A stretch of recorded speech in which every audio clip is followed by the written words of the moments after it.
So Claude Artifacts got a massive upgrade. When I say massive, I mean massive. We can now create apps within Claude. And on top of that, we have an entire community over here of pre-built apps. Let's check it out. So let's learn as fast as possible how we leverage these artifacts, create some artifacts. I'm going to do a separate video showing me exploring the community's artifacts. Let's jump in. To get started here, simply go to Claude and go to artifacts. We're going to hit new artifact.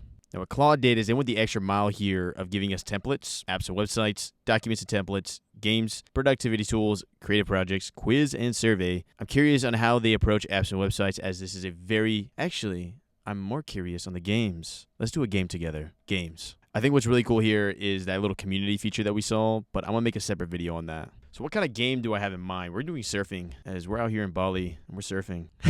I have the amazing concept here. Surfing game, avoiding all the sharks and trying to get the beers. Enter. So we're going to see how cool this gets, and we're going to see how we can maybe export this code as well. So it gave me a general idea of what this game's going to do. Gameplay mechanics. Player controls a surfer, riding waves, navigate left to right to avoid sharks, collect beer bottles, bintang, scattered throughout the water if you know, you know. Games get progressively fast and more challenging. I like it. Yes, proceed. This is how we code now. I really don't know how coding is going to be in 2030. It's going to be absolutely ridiculous. It really is getting to the point where the language of coding was binary 0101, and then we were able to put into text like this kind of syntax. But now we're getting to the point where it is quite literally just normal dictation of your language. Do this, get this. Shark Dodger surf game. Oh my gosh. Okay. Whoa. Chill out. I think I've already found a bug. I can stay way on the left and be fine. I mean, this jumped me right in. This is, wow. Okay. This is way better than it used to be. I remember when Artifacts first came out a couple months ago, maybe it was a year ago now, it would take a little bit of time to get to this point. Now, first off, hold up. Okay. This is supposed to be a beer. That's supposed to be a shark. I guess I can see how this could be a surfer.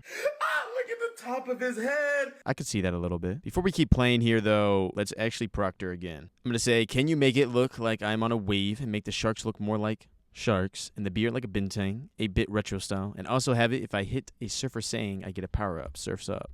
So while we let that generate, it looks like we can download this code as HTML/copy the code. So this entire game is being made with HTML, which is really cool. This is like the old style. And we can also publish the game as well. So maybe I'll publish it and we can see who gets the highest score. Leave in the comments down below, as I'm definitely going to get the highest score. Why? Because I made the game. So this improved drastically. I really like this. It looks like, though, there's a little bit of a cheat code. If I go all the way to the left here, I can miss stuff. But as you can see, I hope none of y'all get seizures right now, because this is a little bit crazy. Okay, we got game over. Final score 1,033. Bintang collected.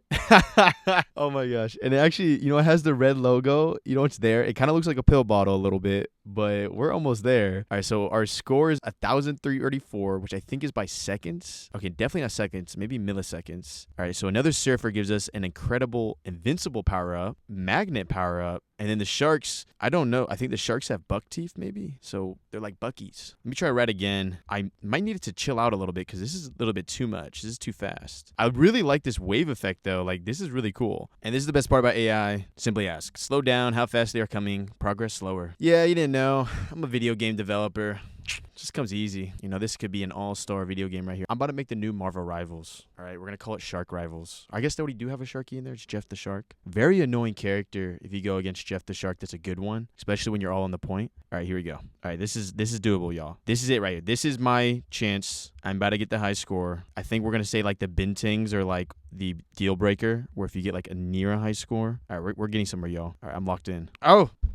All right, 2,909. Can you beat it? And 3 bintings. Let's try another app here. Something maybe, well, first off, let's publish it. Duh. Publish and copy link. Okay, I'm going to copy this link. This will be in the description down below. Now that we have our fun, let's check out these other little artifacts. Let's do a new artifact here. And documents and templates is kind of getting my curiosity here. I'm curious what it means by this. Oh, so this is just a traditional template. Interesting. What's going on here? I'm wondering, so this maybe isn't code, but this is quite literally like a Google Doc or Word or whatever you use. The workflow to create these artifacts, though, is that you request something and then it will keep proctoring you to find out exactly what you're looking for, and then ask for a final confirmation like this with everything outlined. So yeah, this is more text-based of just structuring of a type of doc. So I assume you could do different things like pitch decks in here, financial reports, but this one right here is a resume. Now that's cool though. I liked my shark game. Apps and websites. Let's see if this can do more complex stuff. To be honest with you though, this might be too complex. Originally, I'm going to try an app for getting timestamps from YouTube videos, but maybe we just do an app to reflect a YouTube video's image, thumbnail image, and title. What I am curious here is that can it handle third-party APIs and how it would interact with this kind of request. So far, so good.